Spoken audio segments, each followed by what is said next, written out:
Olá pessoal, boa noite.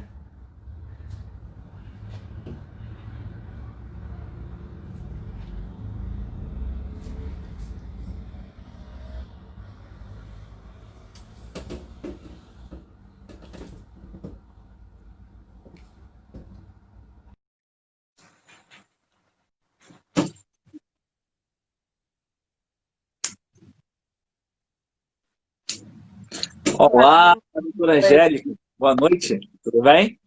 boa noite.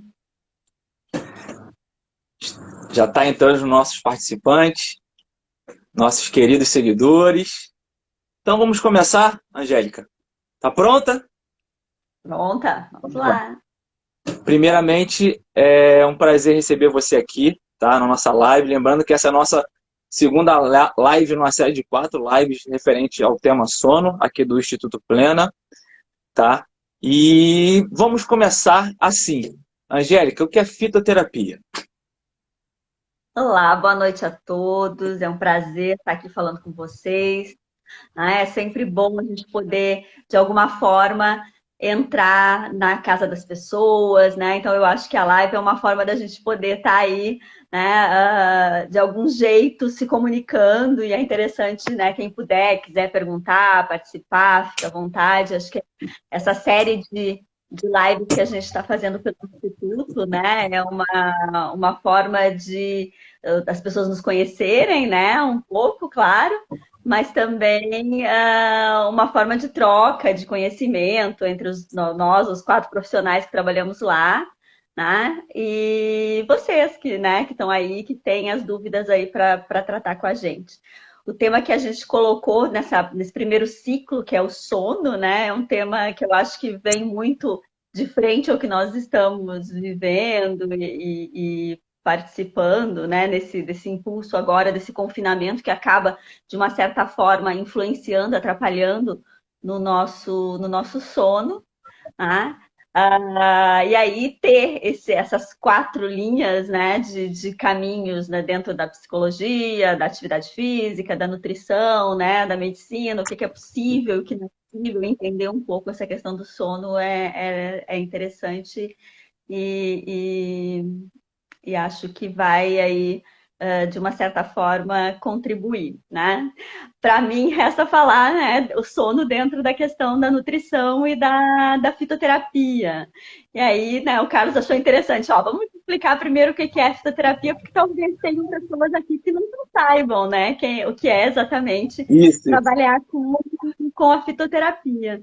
Né? A utilização da fitoterapia, né, isso quer dizer utilizar a terapia através das plantas medicinais, né? Então, nem toda planta é medicinal, mas as plantas que são medicinais, poder trabalhar isso, então, seja dentro de um plano alimentar, utilizar a fitoterapia, colocar as plantas lá dentro da alimentação, seja na forma de um chá medicinal, e aí eu posso utilizar as diferentes partes das plantas dentro da correta preparação de um chá, ou eu posso utilizar, né, as plantas medicinais, a fitoterapia mesmo, propriamente dita, da forma magistral. Então, colocar dentro de uma plantinha, dentro de uma cápsula, de um sachê, de um chocolate, de um xarope. Então, a utilização das plantas medicinais como fins terapêuticos. Isso é fitoterapia.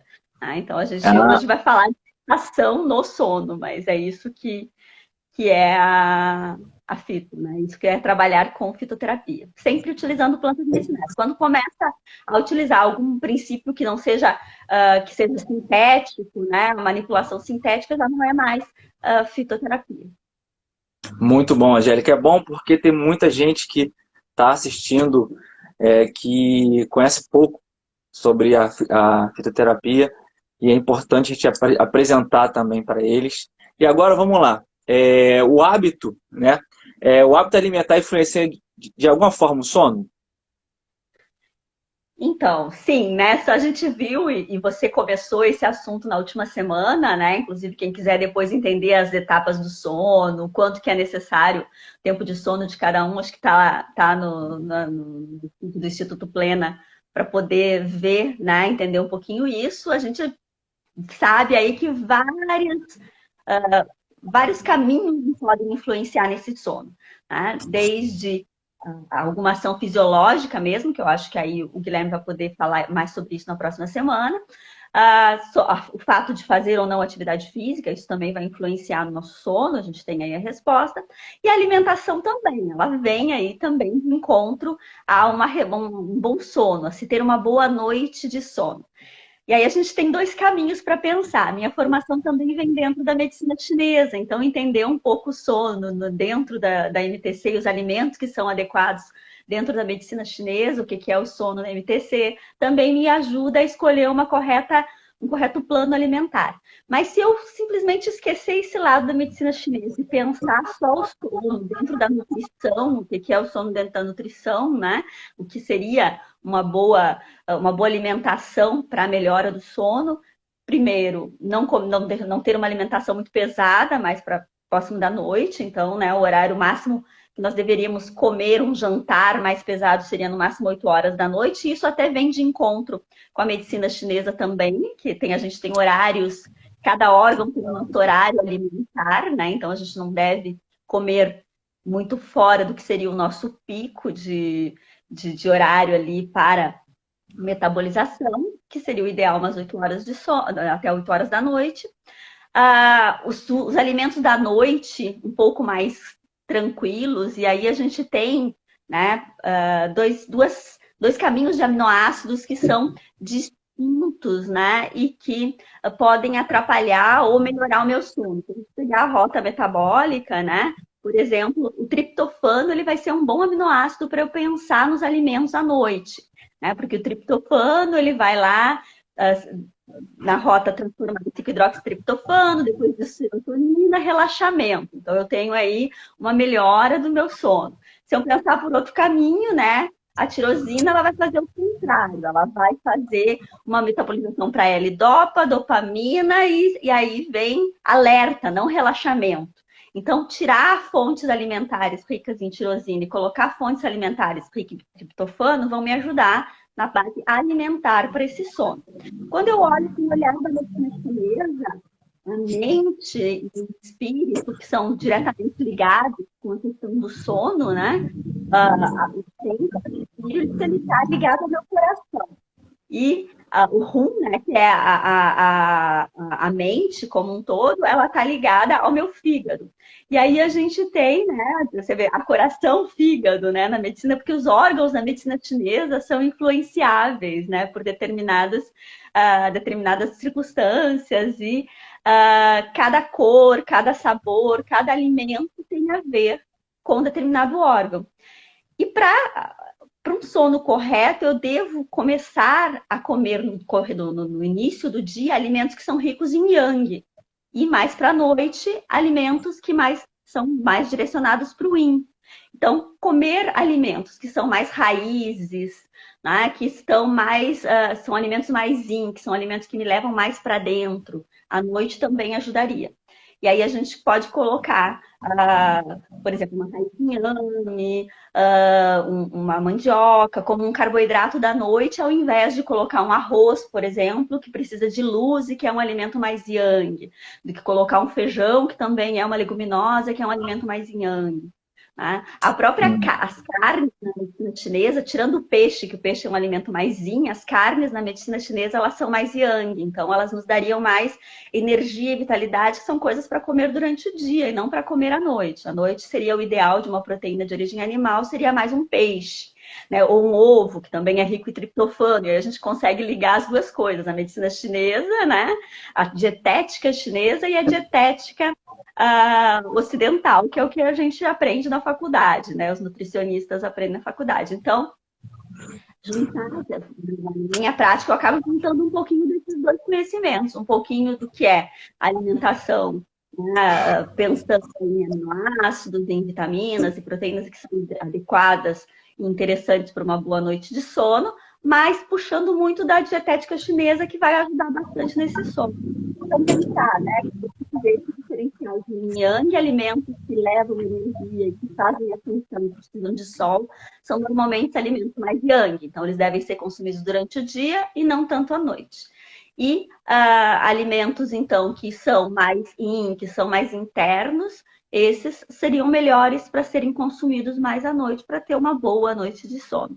Lembrando que a máxima que a gente fala, né, que é falado, que é visto, que é estudado dentro da medicina chinesa, é que a gente deve ter comer, né, tomar um café da manhã como um rei, almoçar como um príncipe, jantar como um plebeu. Então a gente vai aumentando, diminuindo o consumo no decorrer do dia para comer menos à noite. Isso é o ideal para se ter aí um equilíbrio. Não tem alimento que seja bom ou ruim, mas sim esse equilíbrio alimentar. Então, juntando, né, um pouco do ocidental com o oriental, seria mais ou menos isso desse equilíbrio alimentar aí para ter uma boa noite de sono, sim. Tá. Doutora Maria Angélica, então vamos lá. O chá preto, ele pode... eu posso tomar antes de dormir? Um chá, um café, tipo assim, um mate, algo assim, eu posso tomar antes de dormir? Assim como tem alimentos, né, que a gente vem falando, olha, esses alimentos são mais yang, esses alimentos são mais yin, são mais adequados para a noite e para o dia, a gente tem alimentos que são mais energéticos, né? Então, não só pela presença de cafeína, como é o caso esse que você citou aí, tanto o café quanto o mate, esses são alimentos que são, né, bebidas que têm cafeína na sua composição. Então, por si só, já não é interessante de eu consumir. Claro que a sensibilidade da cafeína ela é diferente e variável para cada pessoa. Então, eu tenho aí pessoas, né, quem está assistindo pode se identificar para um caminho ou para o outro, e isso tem um pouco a ver também como eu sou na medicina chinesa, se eu sou mais yin, se eu sou mais yang, isso também vai ajudar a se identificar. Né? Tem pessoas que vão dizer, olha, eu tomo café durante o dia, tudo bem, mas se eu tomar café depois das 5 horas da noite, vai atrapalhar no meu sono, eu não vou conseguir mais dormir. No máximo 4, 5 horas é o meu horário de tomar café, de tomar cafeína, de tomar qualquer alimento energético, né? Que tenha cafeína na sua composição. E aí vai ter pessoas que vão dizer o contrário. Não, para mim não faz diferença nenhuma. Eu posso tomar cafeína até a hora de dormir, né? O chá, o chimarrão, que também é um alimento, uma bebida energética, e que não vai fazer diferença. Isso vai depender de cada paciente. Isso. Então, isso vai depender de cada paciente. Vai variar um pouco, sim, com como é esse meu metabolismo, como eu metabolizo a cafeína. E aí pode atrapalhar mais ou menos no sono. Mas, no geral, consumir alimentos energéticos e consumir cafeína mais para o final do dia vai sim atrapalhar na noite, na noite de sono. E aí é interessante eu pensar nisso também nas bebidas, nos chás, né? Que a gente está falando aqui de fitoterapia, das plantas. Então, chás normalmente mais escuros, né? Todos os derivados vão ter os derivados de camélia sinensis. O chá branco, o chá preto, o chá vermelho, o longo, o chá verde, né? Todo o chá preto, todos esses, eles são da mesma planta que a camélia sinensis, e eles têm cafeína na sua composição. Além disso, o mate, que é uma planta muito consumida no Rio de Janeiro, né? Que é muito utilizada, né, no Rio, no Rio Grande do Sul também, mas lá é tomado quente como chimarrão, e aqui no Rio é nas praias, geladinho, né? Os mate gelado, tem muita pessoa que só bebem mate gelado aqui no Rio. Com biscoito Globo. Exatamente. Agora a gente está impedido de ir para a praia, mas quem gosta de ir para a praia, né?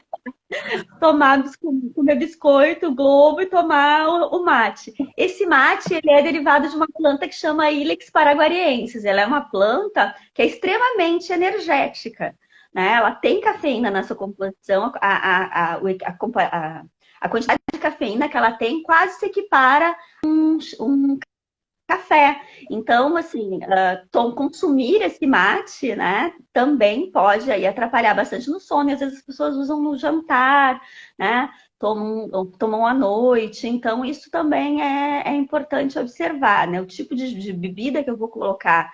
Né, o próprio refrigerante, ele vai ter, alguns refrigerantes vão ter, né, vão ser mais energéticos e podem atrapalhar, né, bebida alcoólica. Então, tudo isso tem, de uma certa forma, que ser observado. Né? Excelente. Eu sempre digo assim, ó, não existe, né, alimento que seja ruim ou bom. Por isso que cada avaliada dentro dessa sua perspectiva e do seu plano alimentar aí, que vai ser bom ou ruim para determinado. Mas claro que tem aqueles alimentos padrões, aqueles que realmente, na sua grande maioria, são energéticos e que tem que tomar cuidado. Doutora Maria Angélica, eu queria que você falasse um pouco agora sobre a relação de ansiedade, tensão, o que a fitoterapia pode fazer para ajudar a pessoa que está ansiosa, ainda mais nesse período agora, está tensa em relação ao sono, por favor. A fitoterapia, ela pode ser pensada no sono de vários caminhos, né? Assim como o que pode estar atrapalhando o sono tem vários caminhos aí, vários fatores que podem atrapalhar. Então, o interessante sempre é, primeiro, ver com um profissional, né, de saúde, o que realmente é fisiologicamente que está atrapalhando no seu sono. Foi identificado que é um estresse, é um momento estressante, é uma ansiedade, é algo fisiológico, é uma dor. Então, isso tudo tem os caminhos aí, que tem depressão, que também pode influenciar no sono. Então, o que está levando a esse sono especificamente? E aí, dentro da fisioterapia, a gente também tem diferentes caminhos para tratar. Se foi identificado que a causa principal do meu sono tem um pouco a ver com a relação de estresse, eu tenho plantas na fitoterapia que são plantas que vão modular esse estresse. Aí eu tenho, por exemplo, a Melissa officinalis, que é uma planta que é a melissa, aquela melissa que a gente tem em casa mesmo, né? A melissa, ela é ótima para trabalhar a questão do estresse. O capim-limão, ele também vai trabalhar bastante a questão do estresse, porque eles são plantas, né, junto com outras que são mais complexas, mais difíceis de achar, que é a Magnolia officinalis, que é o xilodendro, são plantas que vão trabalhar a modulação do cortisol. Então, com isso, ajuda a reduzir esse estresse, né? Ajuda a equilibrar o cortisol, um hormônio do estresse, mas que vai modular outros hormônios também. Ele participa da modulação de outras substâncias. Então, modular uma substância para fazer que participe da outra. Isso é importante. Outros caminhos que pode ser via GABA, então modulação de GABA. Porque eu identifiquei, ou foi identificado uma ansiedade, uma dor, e aí trabalhar a GABA para dor também é interessante. E a gente tem, por exemplo, a camomila, que é uma planta que vai trabalhar a modulação de GABA muito bem. A gente tem a passiflora, que é o maracujá, que vai trabalhar também a modulação de GABA. E aí é bom lembrar que cada parte da planta é importante. Quando eu falo em maracujá, às vezes as pessoas podem lembrar do suco de maracujá, e não é disso que a gente está falando. De outra coisa. Na fitoterapia, a parte utilizada para o maracujá não é o fruto, sim a folha do maracujá. Então, por isso que tem que ser, né, acompanhado com um profissional de saúde para saber também a parte da planta que é interessante ser utilizada. Tem uma planta que é utilizada na fitoterapia que chama mulungu, que inclusive a gente utiliza a casca do mulungu, que ela é uma das plantas que mais estudos tem, mais respostas a gente tem na questão da insônia, na questão da dificuldade de sono. Né? Então, ela é uma moduladora de GABA, né? Uma leve moduladora de cortisol também, mas ela é principalmente uma moduladora de GABA e ela vai ter uma resposta muito boa nesse caminho. Agora, o que foi identificado foi uma depressão, né? Não é mais GABA que a gente vai modular, e sim a gente vai procurar modular serotonina, que a gente também consegue pelas plantas medicinais. Então, a gente tem, por exemplo, os oxidativos, a grifônia, a garcínia, que são plantas que vão modular essa serotonina. E lembra que a gente falou ali no começo, quando a gente estava falando dos alimentos, olha, os alimentos bons para o sono tem triptofano, porque triptofano, na sequência, na rota metabólica, vai fazer 5-hidroxitriptofano, e depois que 5-hidroxitriptofano é precursor de serotonina. Então, volta a serotonina de novo aqui. Serotonina dá relaxamento. Então, se ela dá relaxamento, né, também é vista como hormônio da felicidade, né, um neurotransmissor da felicidade. Ele vai trazer aí um bom sono, também uma boa resposta, porque vai modular esse humor desse paciente e com isso pode ter uma boa resposta. Então a gente está vendo que, na verdade, né, os caminhos podem ser muitos, né? Tem aluna ali minha, essa é a aluna minha, que botou fólium ali na parte da planta, porque que quando a gente fala de fitoterapia, né, as formas que a gente pode falar da fitoterapia é a parte da planta, a folha, né, que eu estou dizendo, e folium, que é em latim, né, que também que é a forma correta, na verdade, mais correta de prescrição da fitoterapia. Quando eu coloco o nome científico, a parte utilizada no latim, né, e a padronização. Então, quando vai procurar um profissional de saúde, ele vai orientar em todas essas questões. Mas o que a gente está vendo aqui é a diferença, né, de caminhos, e por isso é importante, antes de qualquer coisa, eu identificar uma correta, um correto diagnóstico, né, uma correta intervenção e direcionamento para tratamento. O que é que está impedindo esse sono? O que está levando a esse sono dificultado? Ele é uma baixa de cortisol, uma alteração de cortisol, ele é uma modulação de GABA que precisa ser feito, ou ele é uma modulação de serotonina. Então, identificar corretamente qual o caminho é o que vai fazer escolher as plantas. E aí, dentro das plantas, a gente pode ter inúmeras, né? Desde a prescrição mesmo, né? Por exemplo, de um cropos ativos, que eu só vou poder prescrever manipulado mesmo, e aí tem que procurar um profissional de saúde para manipular da forma correta, numa farmácia de manipulação, ou quando eu vou, por exemplo, né, fazer, se for uma coisa mais simples, olha, eventualmente eu tenho uma ansiedade que me dá um pouquinho de dificuldade de dormir, e aí um chazinho básico que eu possa ter em casa para esses momentos. Sim, aí a gente pode ter É alguns isso que eu ia chazinhos. perguntar para você. Então, quero ter um chazinho para aquele momento que, né, estressado, tenso agora. Tive uma notícia ruim, ou me incomodei muito no trabalho, ou só que não é uma rotina, que não é que não tem que ser mais a fundo procurado o que é esse sono, que eventualmente ele pode ter, né, algo que aconteceu fora do eixo, né, naquele momento. Aí a gente pode pensar, por exemplo, a melissa, talvez nesse caminho, né, a melissa junto com o mulungu possa ser o mais direcionável. Claro que o mulungu eu já preciso comprar, né, ele no florista e ele em casa, porque dificilmente eu vou ter uma árvore de mulungu plantada no quintal. E o que é utilizado é a casca. Mas a melissa eu já posso ter ela plantadinha, né, no meu quintal com mais facilidade, ou obtê-la mais facilmente, a folhinha da melissa, né, para poder fazer. A camomila também, lembrando que a camomila é os capítulos florais, é a florzinha da camomila, né? Então, toda vez que eu for comprar ou a planta seca ou a planta fresca, conseguir em algum lugar, é importante eu ter certeza de que a planta que eu vou utilizar é a planta medicinal, né? Eu ter certeza que aquela é a correta planta que eu vou estar usando, isso é importante, né? Então, por exemplo, se eu for utilizar uma camomila, olha, eu tenho que ter as florzinhas preservadas, ou parte dela preservada, que é bem difícil, porque a camomila é uma plantinha bastante sensível, então ela cai muito facilmente, aquelas florzinhas se perdem, e aí eu não vou, né, ter certeza de que é a planta. Só pó não me serve, por isso que eu digo, né, sempre, a gente fala bastante na fitoterapia, né, quem trabalha com fitoterapia há bastante tempo costuma dizer que aquele chazinho, né, que eu compro no supermercado, aquele pacotinho da caixinha, de chá,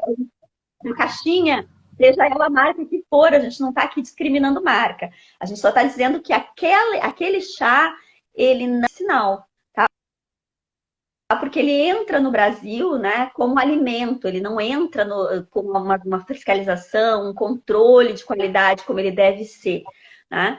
Então, ele está ali como recreativo. Eu gosto de usar essa palavra, eu digo assim, olha, quer tomar ao invés de tomar um cafezinho agora, com o seu café da manhã, quer comer uma torradinha e tomar um chazinho recreativo, ok, pegue o chazinho de pacotinho, de frutas, com as misturas que for, porque ali você está querendo o aroma, o cheiro, né? Aquele momento seu. Mas se você quer algo medicinal, se você quer algo que realmente você quer ter um efeito medicinal, aí você precisa obter a planta seca ou a planta fresca ou mandar fazer uma manipulação, para realmente ter certeza.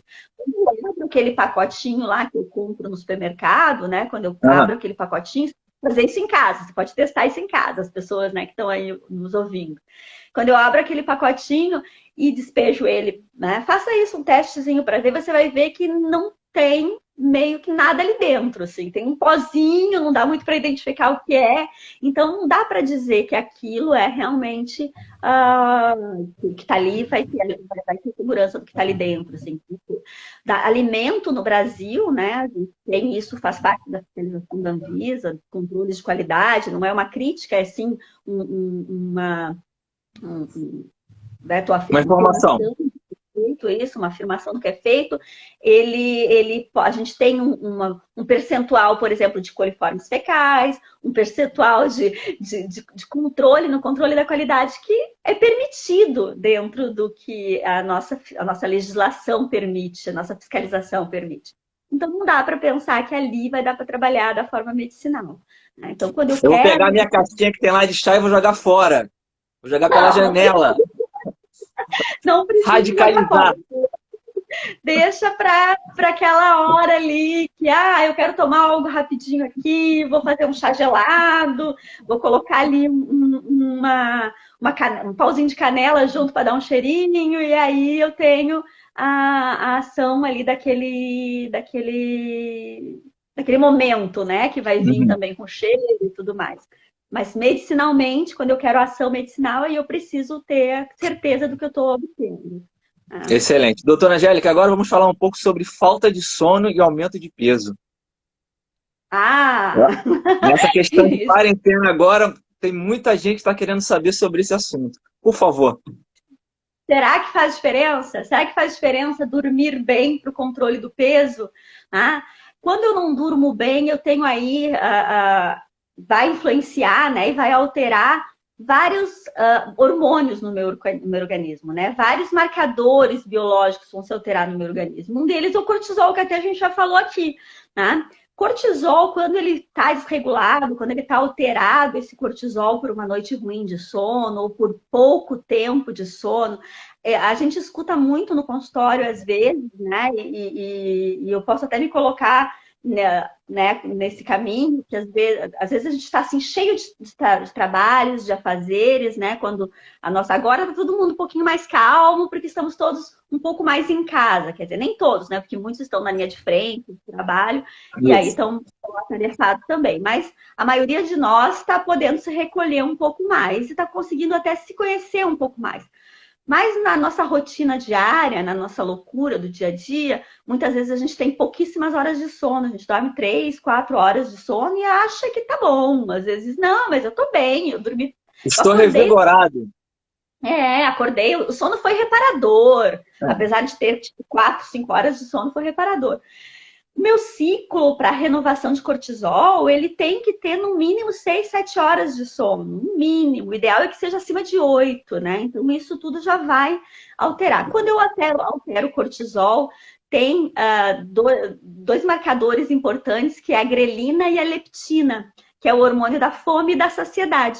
Né? Quando eu tenho muita grelina no meu corpo, eu tenho muito apetite, ele é voraz. E quando eu tenho a minha leptina muito baixa, esse apetite também é. Né? Então, o que é ideal é que eu tenha grelina e leptina em equilíbrio, que eles estejam em equilíbrio no meu organismo. Com isso, eu vou conseguir ter meu reflexo de fome e saciedade adequado. Então, quando eu tenho um sono ruim, ou durmo pouco, ou vou fazendo isso em vários ciclos, e eu tenho esse desregular desse cortisol, o que vai primeiro atacar vai ser grelina e leptina. E aí, com isso, eu já não consigo mais identificar quando eu estou com fome e quando eu estou saciada. E aí vem aquelas fomes compulsivas, aqueles episódios compulsivos, aquela fome exagerada, aquela procura por alimento específico, tá? Gordurosos. Exatamente, gordurosos. Quando eu tenho baixa de serotonina, que também é uma coisa que acontece muito quando o sono está alterado, né? Me baixa a minha serotonina. Eu tenho uma vontade maior por comer doce, por exemplo. Né? Então, uma bola, né? Que vai aumentando conforme eu vou tendo esses episódios de pouco sono. Então, vai sim influenciar no aumento do peso, isso já é um fato, né? A gente tem aí uma dificuldade de controle de peso maior em pacientes que não têm as horas adequadas de sono ou têm sono muito interrompido. É importante lembrar que Isso que você falou na passada bastante na sua live, que tem a questão de o que é, né, esse sono ruim. Ou pode ser demorar para dormir, aquela pessoa que deita na cama, né, e fica lá conversando, né? Enrolando, enrolando. Chegou na hora ali, deitou na cama, resolveu lembrar tudo que fez, ou que deveria ter feito, ou que esqueceu de fazer, ou que tem que fazer no dia seguinte, ou tentando resolver problema. A cama não é lugar para isso, né? Na cama é lugar para outra gente namorar, não é para fazer outra coisa. Não é para ficar metabolizando ali tudo que não conseguiu fazer durante o dia. Ou aquela pessoa que às vezes dorme, dá uma cochilada, dá uma dormida e acorda, né, em horários específicos. Isso também tem bastante a ver com a medicina chinesa, que a gente às vezes identifica o horário específico do sono que cada um acorda, né? Então, se, por exemplo, o horário do fígado, ele vai até 1 hora da manhã. Então, você acordar sempre a 1 hora da manhã tem bastante a ver com o seu fígado e a gente tonificar esse fígado, esse índole desse fígado pode melhorar, né, um pouco essa questão do sono. Lembrando que o fígado também é onde está armazenada a mente, né? O nosso rum também está lá no fígado, né? O Shen no coração, rum no fígado. Então também a fazer esse equilíbrio dentro da medicina chinesa também vai ajudar e vai colaborar para isso, né? Essa coisa de você deitar na cama e ficar pensando e relembrando o dia e tentando aquela mente ativa que não para, né, nunca de pensar. A gente tem uma plantinha dentro da medicina chinesa que se usa muito, que é o Crataegus, que é uma planta que ela calma o Shen, então ela calma a mente. Então é bem interessante. Espera um pouco, repete que eu vou anotar aqui, repete. Crataegus oxalacantha é o nome científico dela. É difícil de falar o nome. Mas é uma planta que a gente utiliza o fruto dela. E aí ela tem a função, dentro da MTC, ela é uma planta que acalma o Shen. O Shen é o nosso espírito, né? E o Shen está dentro do coração. Então ela é uma planta que vai tonificar esse coração, fazer circular e acalmar esse Shen. Com isso eu tenho assim um alívio dos meus pensamentos, que normalmente ficam exacerbados mais nesse horário noturno, né? Que a gente vai lá e fica, né, querendo resolver tudo na cama, né? Na hora que não resolveu, vai resolver tudo à noite. Então, ele faz isso, né? Vai fazer essa alteração aí. Então, excelente. É boa. Agora, doutora Angélica, a questão da fitoterapia em relação ao tratamento. Quanto dura mais ou menos um tratamento? Obviamente que deve ser dependendo de cada paciente, mas mais ou menos, quanto dura? Mais ou menos? Boa noite, Saulo, que entrou aí agora. Aluno também. Saudade desses meus alunos, Seja bem-vindo, Saulo. Olha só, a gente não tem um tempo específico de tratamento de cada planta. Ela é variável dependendo do que eu quero tratar, né? Do paciente, claro, né? O que a gente quer com a fitoterapia. Mas, assim, é interessante sempre pensar, principalmente quando é modulação de neurotransmissor, modulação de GABA, que a gente está falando aqui, modulação de serotonina, né? De hormônio, de cortisol. Então, quando é modulação de algum neurotransmissor, a gente precisa de pelo menos aí, né, dentro da terapia, o que vai trabalhar o sistema nervoso, a gente precisa de pelo menos 15 dias de uso direto para ter uma resposta mais efetiva. Então, o paciente ele não vai ficar nunca menos de 30 dias com uma formulação, né? Então, ele começa por aí. Quando a gente vai fazer uma modulação, uma prescrição magistral, eu vou passar pelo menos 30 dias para o meu paciente. E aí, é muito comum, né? No ambulatório de fitoterapia, que eu coordeno dentro do Hospital do Andaraí, a gente, às vezes, vai pensar, às vezes, chega o paciente bastante polifarmácia, usando muito medicamento. E como a gente faz um trabalho interdisciplinar, com médico, farmacêutico junto, a gente consegue, às vezes, modular essa medicação, retirar alguma coisa para colocar planta medicinal que vai ter aí uma ação um pouco mais protetora nesse paciente, não tão agressiva, né? Olha a querida Raquel. Minha melhor professora da pós aí. Palmas para ela. Obrigada.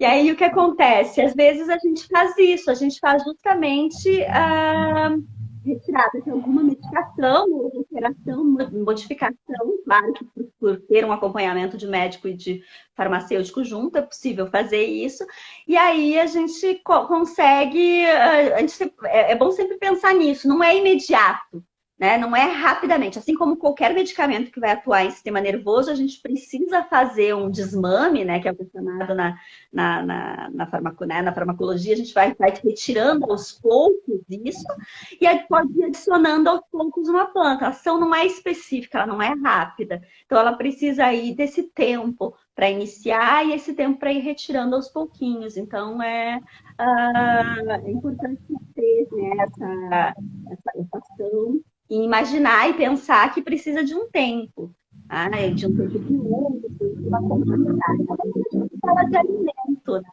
A gente falou de alimento lá no comecinho. Quando a gente fala de alimento e diz, olha, os alimentos ricos em triptofano ajudar. Mas não adianta eu consumir hoje e consumir daqui a uma semana. Se eu quero ter ação do alimento ou da planta medicinal, eu preciso ter um uso mais contínuo, preciso ter um uso mais continuado. Para aí eu ter uma resposta mais específica e realmente duradoura, né? Não é usando hoje, daqui a um mês, que eu vou ter essa resposta. Precisa ter um controle maior, né? Uma continuidade de tratamento. Muito bom. Doutora Maria Angélica, eu quero te agradecer por esse nosso bate-papo. Essa foi a conversa plena de hoje, tá? Com o tema de nutrição e sono. Essa foi a nossa segunda live. São um total de 4 lives, tá? A próxima vai ser daqui a 7, na próxima quinta-feira, vai ser no dia 4, tá? De junho. Doutora Maria Angélica, suas considerações finais, por favor. Adorei participar, foi muito bom. Acho que a gente conseguiu esclarecer um pouquinho que a nutrição e a fitoterapia, um pouquinho, né? Porque assim, o assunto é bastante longo, bastante extenso, né? A gente vai falar de sono aí durante mais duas lives, né? Que a gente vai fazer pelo Instituto. O Dr. Guilherme vai ser a próxima, depois a doutora Maura, que vai também falar a questão da psicologia, para a gente ver o quanto é complexo essa questão do sono, né? O quanto vai influenciar e vai ser complexo essa questão. A nutrição, eu acho que uma coisa que é importante a gente sempre falar como nutricionista é que não existe alimento vilão, né? Não existe o que tem que haver, né? E aí juntando tanto a medicina oriental, né? A dietética oriental com a dietética ocidental, a combinação e o equilíbrio é que é importante. Então, isso é uma coisa que tem que ser levada. E na fitoterapia também, né? Lembrar de que não é só porque que é natural, né? Ou que vem das plantinhas, que não tem efeito colateral, que não tem. Então, não faça automedicação se você faz uso de medicações. Então, é importante ter esse controle, né? Ter alguém que vai te orientar da forma correta, né? Nem sempre a plantinha que está lá no meu quintal é a mais adequada. Então, converse sempre com um profissional que seja prescritor em fitoterapia para orientar da forma correta. Muito bom. Pessoal, muito obrigado pela presença de todos. Espero vocês na próxima quinta-feira, nossa próxima live. Uma boa noite e até a próxima. Tchau, gente. Boa noite.